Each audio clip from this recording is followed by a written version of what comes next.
Hey kids, it's Mr. Fly here, hope you're well. And welcome to a brand new occasional series here on the channel that I'm calling Bargain Bikes. Basically, what I'm going to do every now and then is bring you a video of a second-hand bike that I think is just great fun and represents fantastic value for money. Just to show that you don't have to spend silly money on a brand new bike to have fun, you can buy second-hand and have an awful lot of laughs. Today, for this first in the series, I'm on a screaming 4-cylinder middleweight. It's the Honda CBR600RR for 2004. Stick around, stay tuned. I'll show you what I think of this bike.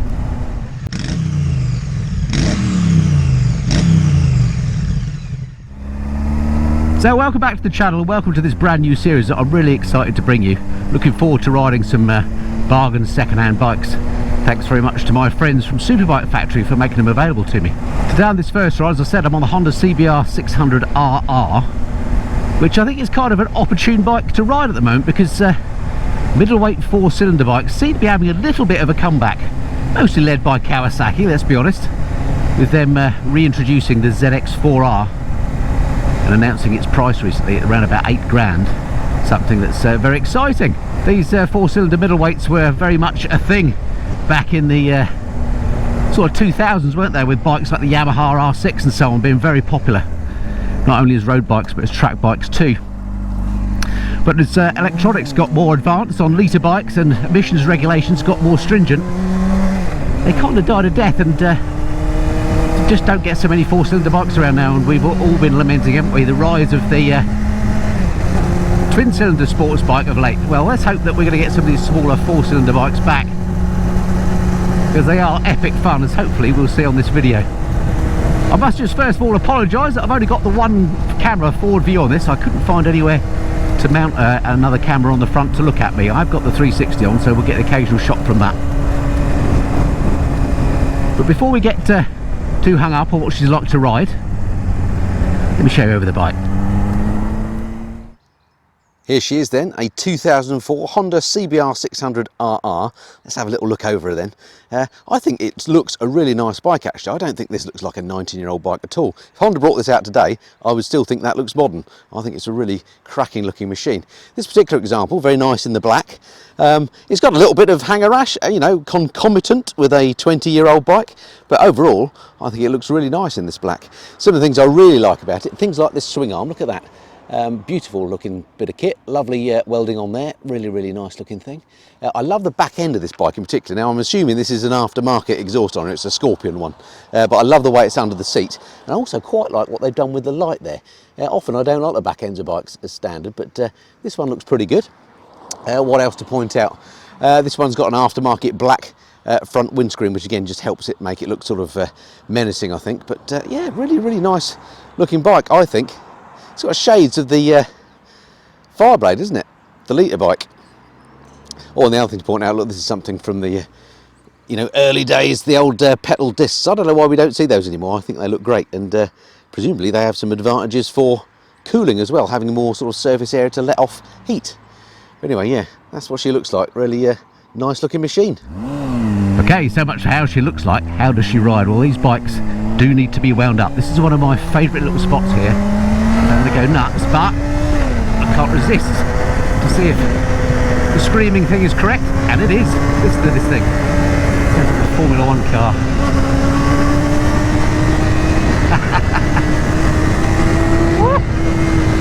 Once she's over 5,000 RPM, it absolutely flies.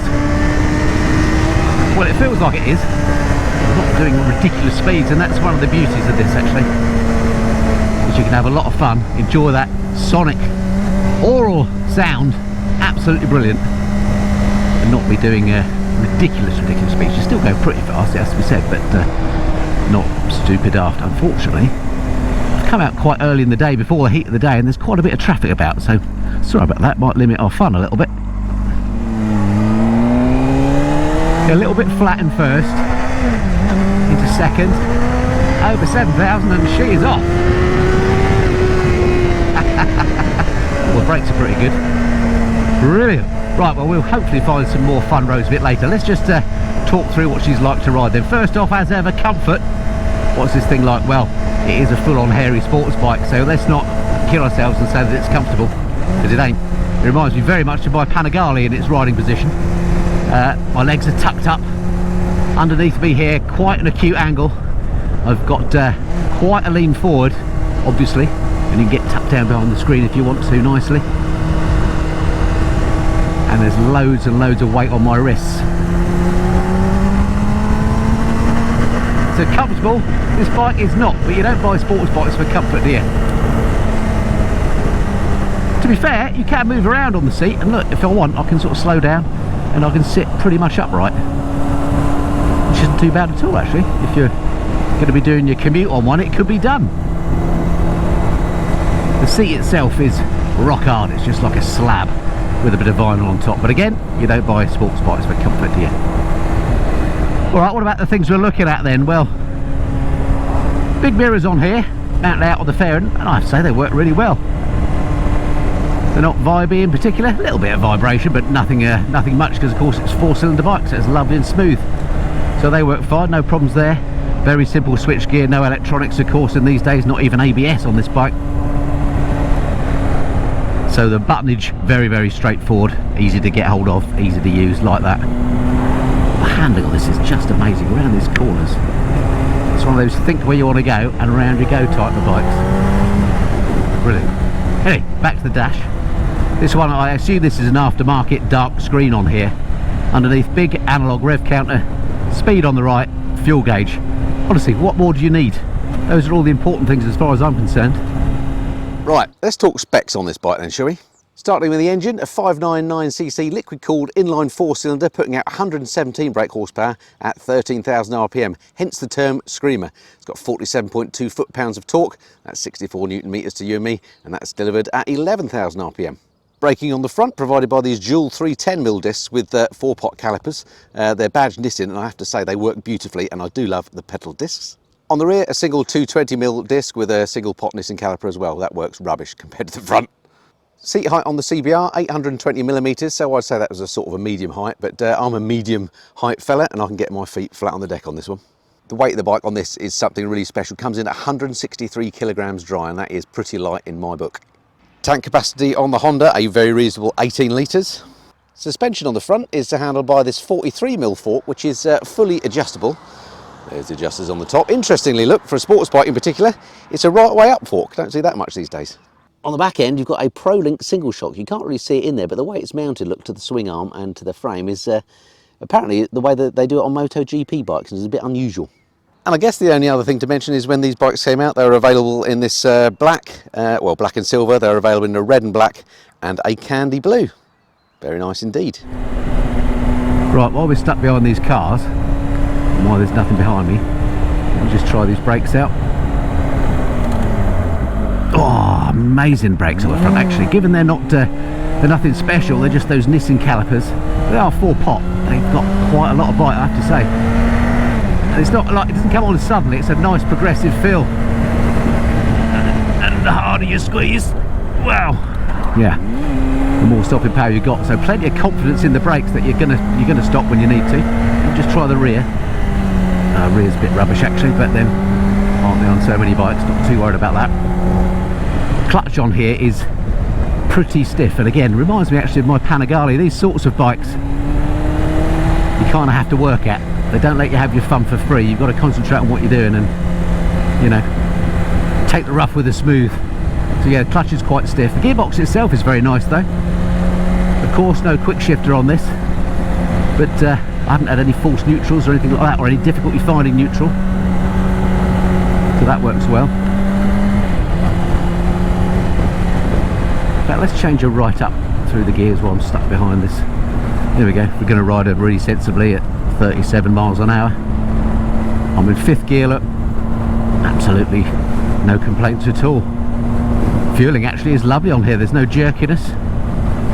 And it being a 4-cylinder bike, of course, means that the ride quality is just lovely. Silky smooth, creamy ride. I just love 4-cylinder bikes. Yes, you do have to wind them up to get the power out of them, but that's the fun. When you got a bike that sounds like this, then, you know, why not wind her up? And so much the better if you can do it and you're not going at stupid speeds. That's the appeal of these bikes for me. There's no doubt that this would make a great track weapon. It's probably better off on the track than it is on the road. But if you fancy a sports bike for the road that you're not going to use for absolutely everything, but occasionally... Oh, hello, what we got here? Another road ahead closed job. Let's go this way. Right, what was I saying?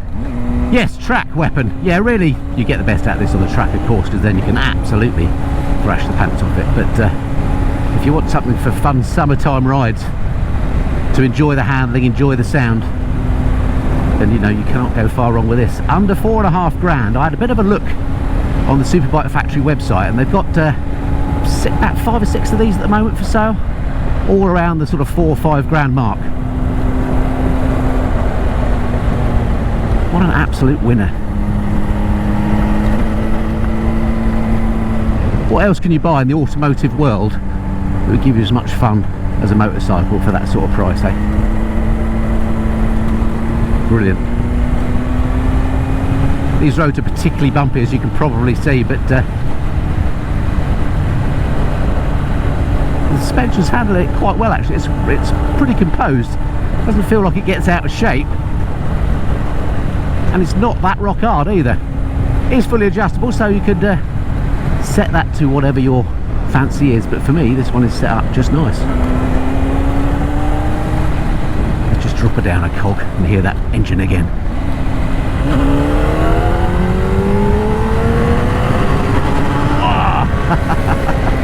Front end went a bit light there. Great fun, great fun.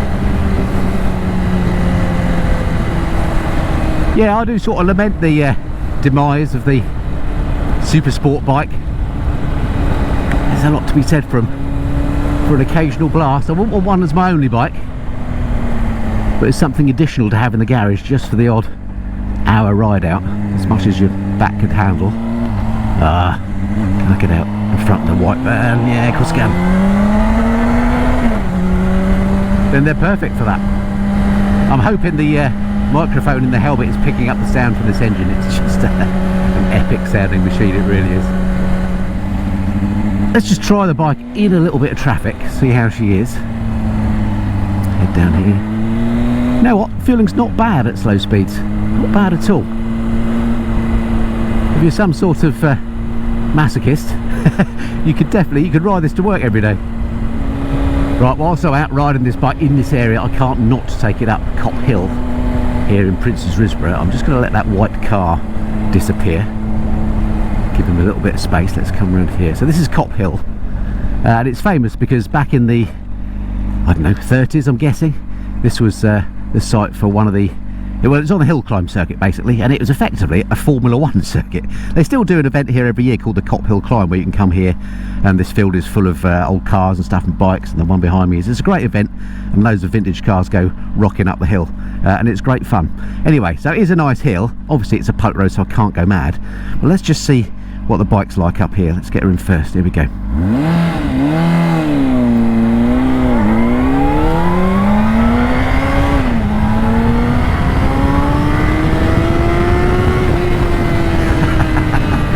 I run out of talent long before the bike does.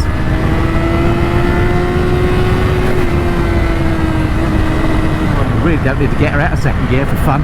Into third now. Oh, brilliant. Right, let's be sensible again. Yeah, what a weapon. What a weapon, eh? Just listen to the sound of it as well. Just brilliant.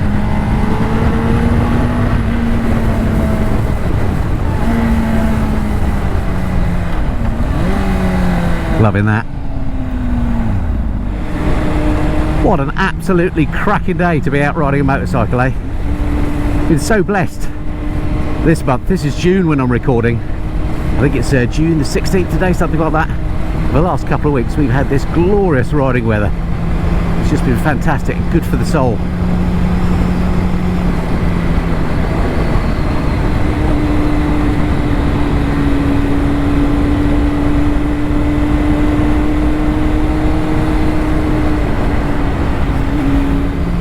I have to say the suspension on the CBR is pretty darn good actually. I don't know how this has been adjusted, but if it's as it came out of the box, It's quite nice and compliant. This road is shockingly bumpy, as you can probably see from the camera view. But the ride certainly isn't shockingly bumpy. I complained that the bike was uncomfortable like my Panigale. Well, I can tell you what, the suspension is a lot softer and a lot nicer than my Panigale. Just love the sound of this engine. Incredible. If this is mine, I'll be riding everywhere in second and third. Brilliant. How is that? It's not loads of engine braking either, which is quite nice. It means that the ride is actually relatively smooth. You know, when you come off the throttle, you're not suddenly propelled forward. You are, however, propelled backward when you come on the throttle. Let's go the other way down this road.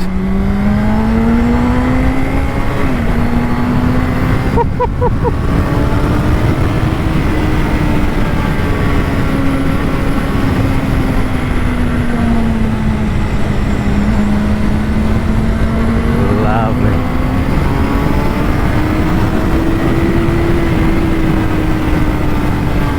Why did these super sport bikes get out of favour? I tell you, just brilliant.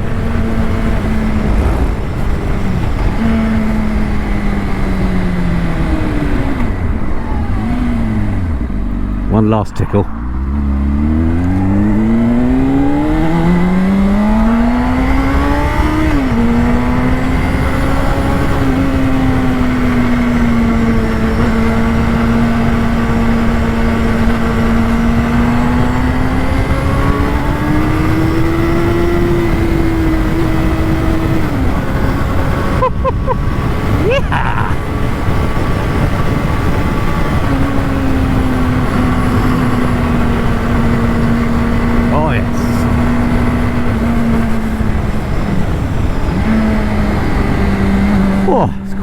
Quite enough excitement for one day.